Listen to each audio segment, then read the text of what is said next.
Okay, good morning or afternoon or evening, as it may be to you. I'm John Hurley, for those few of you who don't know me. And this is a brief presentation about the ethics and legal issues section of the requirements document for senior design. I frame this as a presentation about how to complete that part of the document, but what it really is, because that way it ties it to a requirement for the course, right? But what it really is a way to give you ideas of thinking about ethical and legal issues in your project, whether or not you're the one who's actually going to fill out that section of the SRS, or whether or not you really feel like what you write in the SRS really exhausts the whole topic. This is a way to give you some ideas whether or not you're writing that for thinking about these issues. The prompt for section 6 of the document, legal and ethical issues, says this: discuss any legal and or ethical issues involved in the project, justify the decisions made on legal and or ethical principles. The first thing you should do is, of course, think about the question, right? Find one or more significant issues that you can say something interesting about to discuss. A good length would be about 200 to 250 words for this part of the document, 4 or 5 paragraphs, maybe somewhat less than 1 page. That's maybe about 3/4 of a page of normal double spaced text. You might very well realize when you discuss these things that the issues that you talk about create additional requirements, right? Don't be surprised by that. Here's some things you should definitely address. What are the ethical or legal issues that you need to talk about, right? What are you or the sponsors doing about them? And are the things that you're doing about them likely to be adequate, right? These are the most fundamental questions. You might need to think about some of these issues too. The considerations that you find, ethical issues, legal issues, who do they affect? If there's any drawbacks of the project for anybody, are they outweighed by the benefits of the project? If there are benefits and drawbacks, do they affect the same people or do they affect different people? And if different people, are you being fair, right? Did you need to, or do you need to make changes to the project to address any legal or ethical issues? The part of the prompt that directs you to justify your decisions based on ethical principles, the way to respond to that is to think about the potential benefits and harm. Definitely don't. You've all taken CS 3801 either with me or with Veronica, and you all know about some important theories of ethics. One thing you definitely should not do is choose a theory of ethics and write an essay about why you support that theory of ethics. So don't do that, right? Keep it to addressing what's actually going on in this project. I'm going to point out that with regard to the legal issues in particular, if you work for a reasonably large company or a government agency or something after you graduate, there's going to be a compliance officer or some attorneys whose job is to make sure that your work follows the law. So in the workplace, when you have concerns about that, you're going to bring them either to the attention of those people or to the attentions of your supervisor and pass them up the chain. In this course, though, nobody expects you to become a patent attorney or anything like that in this course, right? But in this course, you're going to need to evaluate these issues yourself, even though, again, in the workplace, there would be specialists that would do this. To identify the issues, I mean, first off, discuss the project with your advisors and your sponsors and brainstorm. The next step is to look at the ACM Code of Ethics and Professional Conduct. This is a neutral source that nobody is likely to object to. So when you're looking to look for issues that your project might raise, this is the place to go for our current purposes. I'm going to talk about many different categories of issues that the ACM code raises. Don't take that to mean that you have to write about all these things when you write this document, right? Choose one or a very small number of things to talk about that you can say interesting things about, right? So when I go over all of these points that are coming up from the ACM code, that doesn't mean you have to address all these points. Choose one or two. Here are some of the principles from the code that you might find especially relevant. This is the very high level list of subject headings. And when I read this, it always reminds me of the Boy Scout oath, right? It's sort of very high level virtuous things. Avoid harm, be honest and trustworthy. There's not a lot of details in here yet, but they're going to be. Be honest and trustworthy. Be fair and take action not to discriminate. The next one, this one might be a little opaque at this point. I'm going to come back to this in a minute and help you see what they're talking about in 1.5. Respect the work required to produce new ideas, inventions, creative works, and computing artifacts. Respect privacy, honor confidentiality, design and implement systems that are robustly and usably secure. I'm going to have more to say about what they mean by that. And use care when modifying or retiring systems. That one also may seem kind of opaque. I'm coming back to it in a minute. Okay, 1.2, avoid harm. Here's a definition of harm from the ACM code.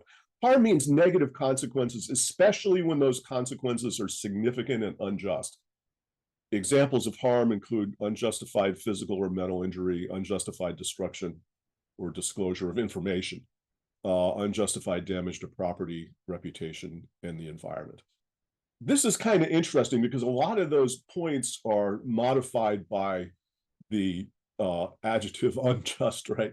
So if the harms are by definition unjust, this is kind of interesting, but the harm doesn't automatically make a project unacceptable, right?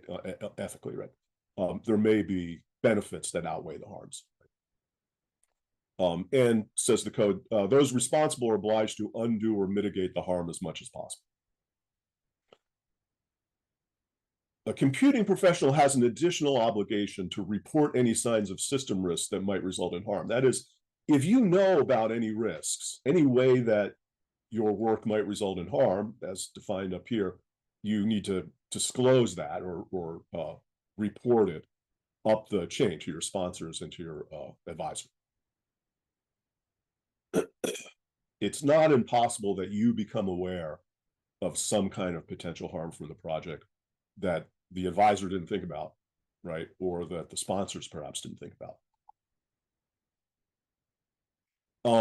Here are some more specific types of harm, categories of harm. Some of them are covered by some of the other principles like respect privacy, but some of them are, right? So here's the super obvious one. Does your project pose any safety hazards?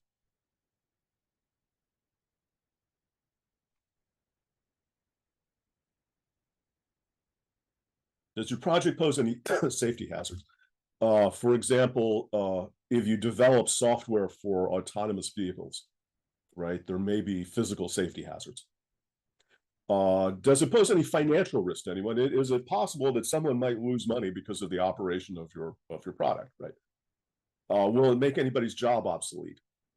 Are you developing an expensive product? And if so, it should not be released until it works well, right? We all know that in the software industry, sometimes projects come out that don't work well yet. And it's one thing if you put up something on the internet that's free for anybody to use. It's another thing if you're selling something at substantial cost before it really works well, right? Could the product be used to commit property crimes? Could it be used to disseminate illegal content, right? In particular, if you are creating a social media type site or some kind of website or mobile application that lets users post their own content before you've necessarily seen it, right? There's a risk that it could be used to disseminate illegal content or be used to promote illegal activity, right? Selling drugs, for example, right? Could the project result in environmental damage or harm to animals? If the project could cause harm, there's a couple of categories of ways that the harm relates to your work, right? Ways that it might relate to your work. it's possible that a product might cause harm that's not the intended purpose of the product, but possible. If so, what are you doing to minimize the risk? Right. If the harm is unavoidable, it's not the purpose of the product, but it's unavoidable. For example, writing software for autonomous vehicles, right? There's definitely a risk of harm. It's not the intended purpose of the product, but it's also unavoidable, right? So the question is, in that case, what are your reasons for thinking that that's acceptable? And have you done a cost-benefit analysis? Of course, in the context of this course, you're not going to do a cost-benefit analysis, right? But if it seems appropriate to do one, you might say there in that section of the document, a future priority for this project is to do a cost-benefit analysis to decide whether the benefits are really worth the harm. And finally, if the harm is actually part of the intended use of the product and weapons systems, for example, right? In principle, according to the code, you should take steps to ensure that the harm is justified and not excessive. That's what the code says. That may be very hard to evaluate, right? Especially if you're working on a weapons system, you probably have no idea who it's going to be used against or why, right? So in that case, you may need to just say that the sponsor is responsible for these decisions. Section 1.3 of the code, be honest and so this is the Boy Scout oath part, the be honest and trustworthy. Does your work disclose to users and everybody else who's affected, not just the users, but anybody whose interests might be affected by the use of the product? Does it disclose everything they should know about it? Are you honest about the way you disclose the capabilities and the reliability of the product? Is any of your documentation potentially misleading, or the sponsor's branding potentially misleading? There are some issues of be honest and trustworthy. Be fair and take action not to discriminate, section 1.4. Here's some things to think about with regard to this. Could your work be used in an intentionally or unintentionally discriminatory way, right? When we think about discrimination, we might forget that unintentional discrimination is perfectly possible. If software results in some kind of process that turns out to introduce a bias, whether or not that's what you or the sponsors intended, right? There can be unintentional discrimination. Does it use algorithms that might lead to discriminatory results? And here's the really important one, the one that there's a lot of discussion in the field about this issue right now. If the product uses machine learning, have you considered whether the training sets that you use might lead to biased results? If there's bias in the training set, right, then there's very likely to be bias in the output, and it may not have been intended to be discriminatory, but that can sneak in easily. So think about that one. If there's an issue of that in your project, you have something very interesting to talk about in this section of the document. Is your work as accessible as it reasonably can be to people with disabilities? In the context of this course, you probably can't really test for usability.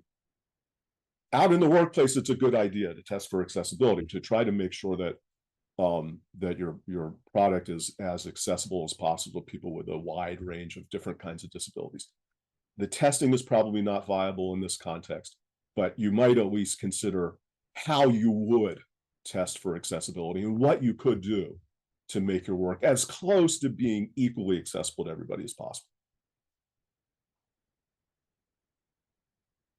Here's one of the ones whose meaning might not have been obvious. Respect the work required to produce new ideas, inventions, creative works, and computing artifacts. The code says you should allow reasonable use of your work. That is, if you are creating a product that might be, for example, copyrighted, you should allow a reasonable amount of use of your work, right? Don't be too greedy about your copyright, about your licensing terms. And then, perhaps more importantly, follow the rules set by holders of other intellectual property your project uses. I'm going to talk about intellectual property for a minute, and then I'm going to come back to some specific examples that will be relevant in this case. So intellectual property Here's a definition: unique creations of the human mind, such as inventions, literary and artistic works, designs, symbols, names, and images used in commerce. And typically, we're talking about law now. We're talking about legal protections for these things, or for the owners of these things. And typically, there's a law that says that if you have a copyright or a patent or something, you can determine who, for some amount of time, you can determine who uses the work and how, under what conditions, and in particular, to charge for the rights to use the work or to sell those rights. There's a super important principle to us about intellectual property, and it's this: algorithms are not intellectual property. Algorithms, according to intellectual property law, are like abstract objects that are floating around in the universe, and accordingly, they're not invented, they're discovered. So sure, there was a first person who ever thought about quicksort, right? But that doesn't mean that that person invented quicksort. He discovered quicksort or created the first implementation of quicksort. He didn't invent it, right? That, for us, that's an important principle of intellectual property. Here's some types of intellectual property. I'm going to go from the least relevant to the most relevant. I'm going to start with trademark. That is protection for ways to identify the source of a product. And when you see these symbols, trademark and R for registered trademark, we're talking about trademarks, right? So here's an example. Java as applied to software was originally a trademark of Sun Microsystems. So if you were to go out and invent a different programming language and call it Java, you'd have been violating their trademark, right? Be careful about using your sponsor's trademarks. If your sponsor is a commercial company in particular, consult with them about how to use their trademarks in your presentations and so forth. Look for guidance from the owners of the trademarks. The next step may be slightly closer to things we need to worry about are trade secrets. Those are confidential business information, usually controlled by a private company. So if you working on your project are in a position to learn confidential business information about your sponsors, right? There are ways of doing business that they wouldn't want to publicize, right? Those are trade secrets. They may require you to sign a non-disclosure agreement, right? If you end up with knowledge of your sponsor's competitors' business practices, trade secrets, that's a bigger issue to discuss, right? Next is patents. Patents cover inventions, and that includes certain aspects of software applications, industrial processes, and things like that. So an invention doesn't have to be just a physical thing. An invention is not just a better pair of scissors, right? Processes, including processes that involve software, can be patented. And again, algorithms are not patented. Even implementation of algorithms are not patentable. That's usually copyright. But processing of real-world data in a process that's part of an invention is. That's fairly subtle. And again, in real life, you'd have a compliance officer who would evaluate that for you. Probably a specialized patent attorney would evaluate it for you. All you can do is do your best. If that sounds like something that your project does, you need to see whether it duplicates some other invention that's already out there. That can be not practical to do in the context of this course. Out in the workplace, somebody would need to do it. In particular, you might violate a patent completely unintentionally. If something is patented and you create something that duplicates, even if you had no idea, that's still a violation of patent. Okay, here's the one we care the most about, copyright. Copyright, again, covers things like literary works, films, musical compositions, sound recordings, things like that. This is about the expression of ideas, not about the ideas, right? So a philosophy book is going to be copyrighted, but philosophical ideas are not copyrightable. The code for the Oracle JDK is copyrighted, right? The algorithms are not copyrighted, right? But the code, literally the code written out, is copyrighted. And the compiled code is copyrighted too. Make sure that you're not violating any copyrights. Ways that might happen are here. First off, make sure that your use of libraries and platforms, ASP.NET or Django or React, things like that. Make sure that the way that you use those things is consistent with the licensing agreements. Some commercial IDEs have licensing agreements too that limit what you can do with them, right? And usually they let you use them free for academic projects. But if you work on something as an academic project, but in fact it goes into production, especially in a commercial environment, you might be in trouble with the licensing agreement or the IDE that you use. So think about that one. Make sure that you're compliant with those rules. And in the cases where you're using others' work with proper permissions, you copied some code from Stack Overflow, and that's okay, but somewhere there needs to be a citation that that's where you got it from, right? So if you're using other people's work with proper permission, did you give appropriate credit? In particular, if your project, if it goes into production, is going to compete with an existing commercial product, that's where you get in trouble over intellectual property, right? Be especially careful in that case. Okay, next up, respect privacy. I've combined these two, respect privacy and honor confidentiality. Computing's from the code. A computing professional should only use personal information for legitimate ends and without violating the rights of individuals and groups. So if you will be dealing with personal data, give some thought to what you're going to do to minimize collection and retention of personal data.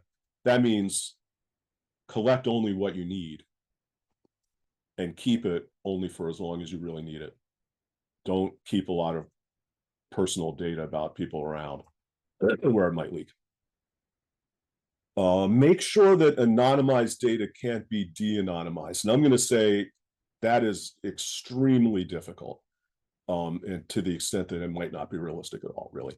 But give some thought to that. If you're collecting personal data about people, do your best. If it can be anonymized, do your best, or if in principle it should be anonymized, do your best to anonymize. Protect data from unauthorized access and accidental disclosure. That is, make sure that only the people who really need to have access to that data have it, and that it would be very difficult for anybody else to get it. Disclose data collection and require informed consent. That means let your users know what data, or whoever, even though they're not your users, let them know what data you're collecting and give them a way to opt out.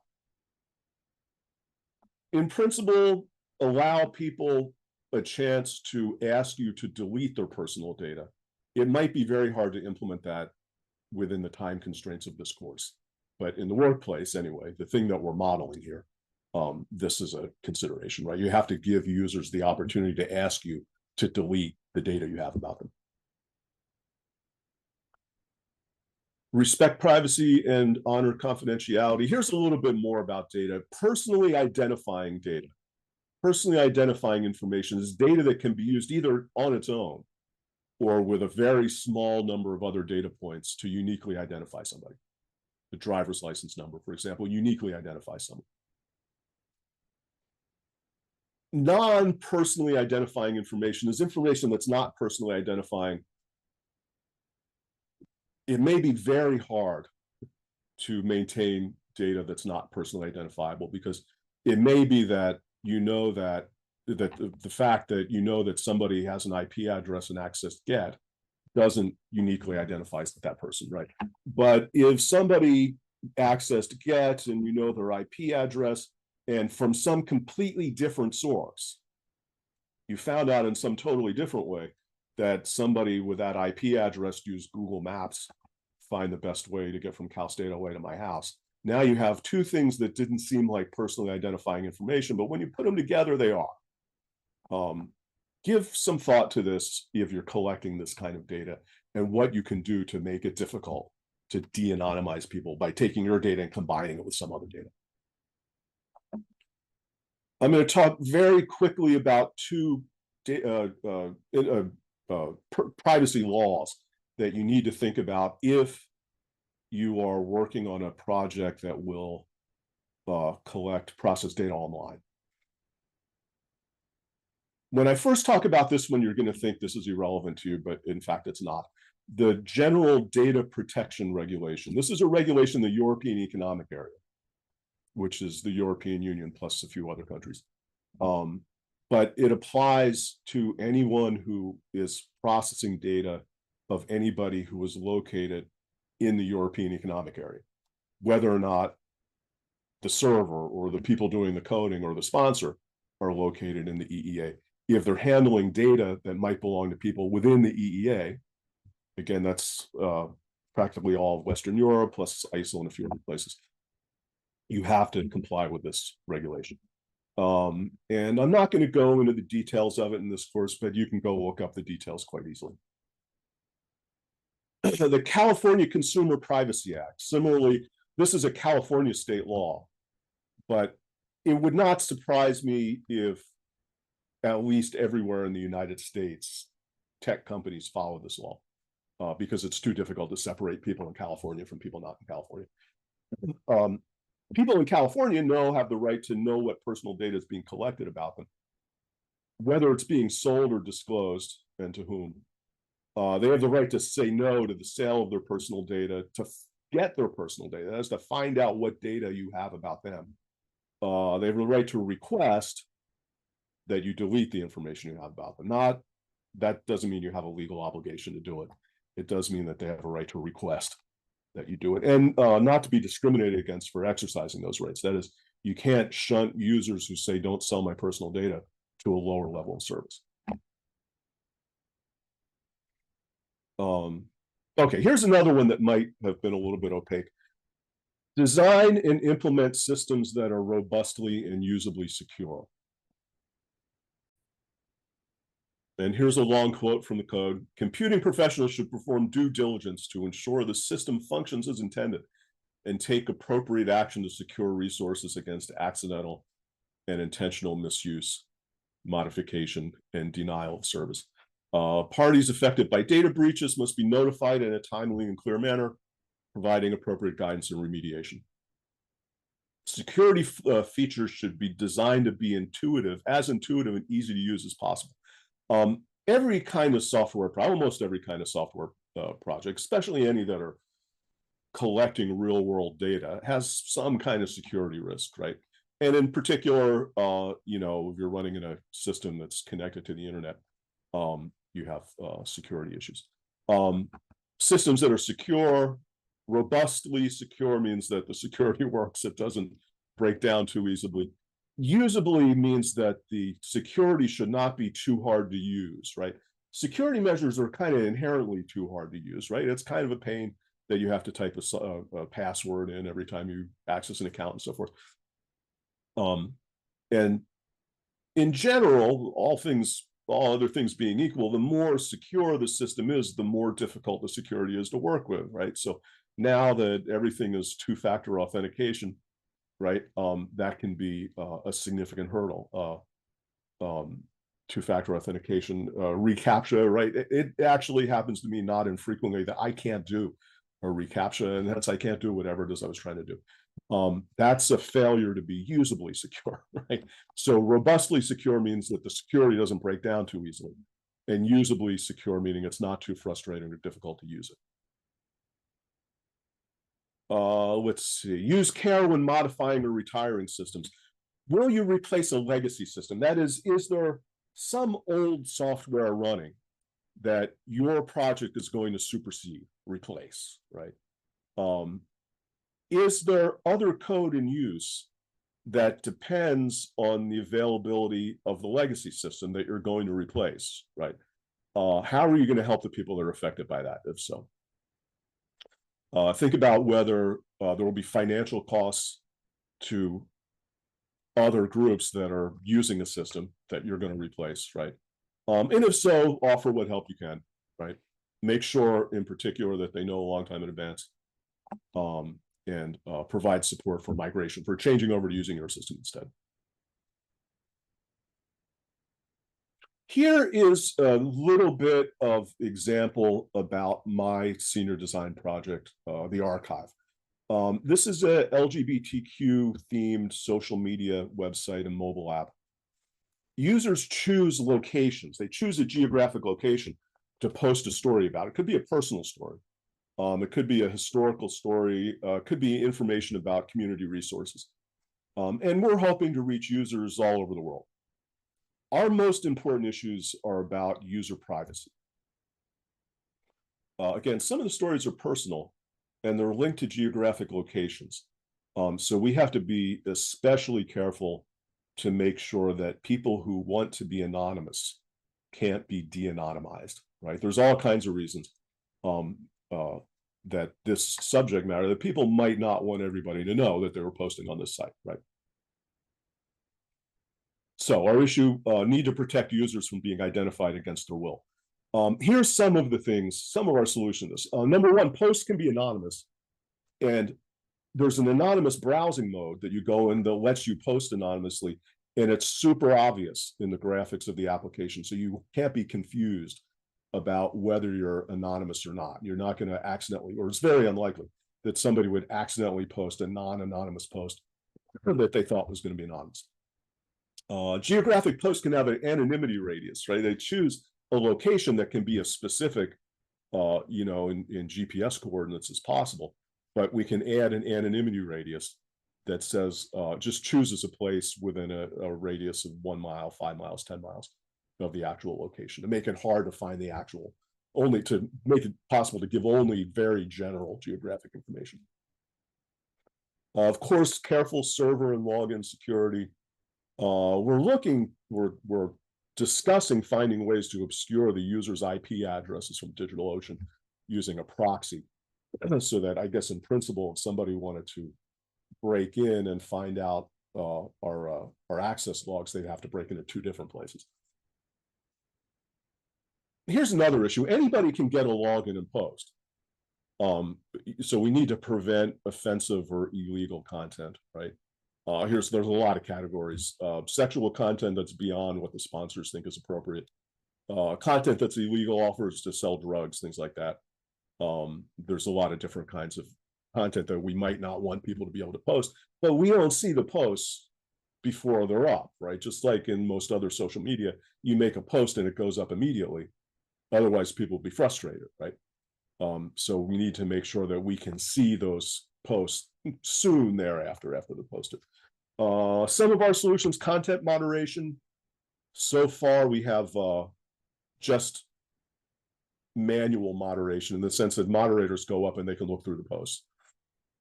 A flagging system so that users can flag other users' posts.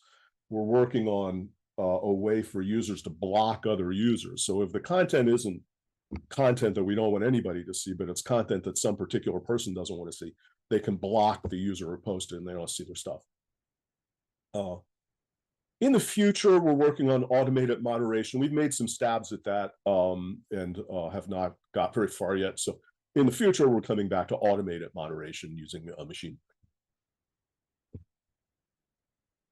Here is about 15 minutes. I said a little bit earlier that if you are running something on a server that's on the internet, you have to think carefully about security, right? This is a log randomly chosen of about 15 minutes worth of unsuccessful SSH login attempts to our virtual machine on DigitalOcean where we run our server. And there's about 1 every minute. Notice I blanked out things that look like they were the usernames, real usernames that came from applications, just were misconfigured and were hitting actually real people's usernames that were really trying to SSH into our server by accident. They got their IP address wrong, something like that. Anything that might be that, I've blurred out here. But notice the great majority of these usernames are root. These are unsuccessful SSH login attempts. So expect that this is what it's like. So the fact that the username is root means that in all likelihood, these are malicious hackers trying to get control of our server, right? So be aware of that. So consider the need for more server security. Finally, everything there was about finding ideas that make you think about legal and ethical issues in your project, and finding ideas about what you can interestingly write about in that section of the requirements document, right? So that's all been about coming up with ideas. This part is about how to do the writing. If you're a good writer, you're confident in your writing skills, you can completely ignore this, right? If you think you already know how to write a good 4 or 5 paragraphs in that form, don't worry about what I'm about to say. If that's not you, though, right? If you think about that and you say, I just have no idea how to, I've got some ideas now, I just don't really know how to write an interesting response to this prompt. Think about this. The 5-paragraph essay format, you probably learned this in high school. And if you probably did it in CS 3801 also, if you took it with me. But the 5-paragraph essay format is this. You have 1 paragraph of introduction that says the general topic, right? And gives any kind of necessary background information and previews the specifics that you're about to talk about. Then you have about 3 paragraphs that are topic paragraphs. These are more specific paragraphs that either give examples or make arguments to support your point. And the last paragraph is a conclusion, which sums up what you just said and reviews the main point. So if you apply that to this problem that you're facing now, what to write in the document, you would say, after consideration of legal and ethical issues in this project, we've identified this one or these 2 very important issues, right? They're A and B.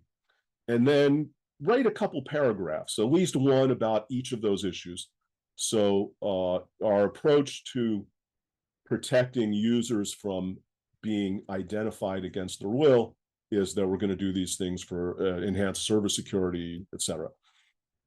That's the kind of thing that's in the topic paragraphs. And in the conclusion, you restate it and sum it up. You say, okay, well, we've identified these issues, and above, we've identified some things we're going to do about them to achieve a better project. Right?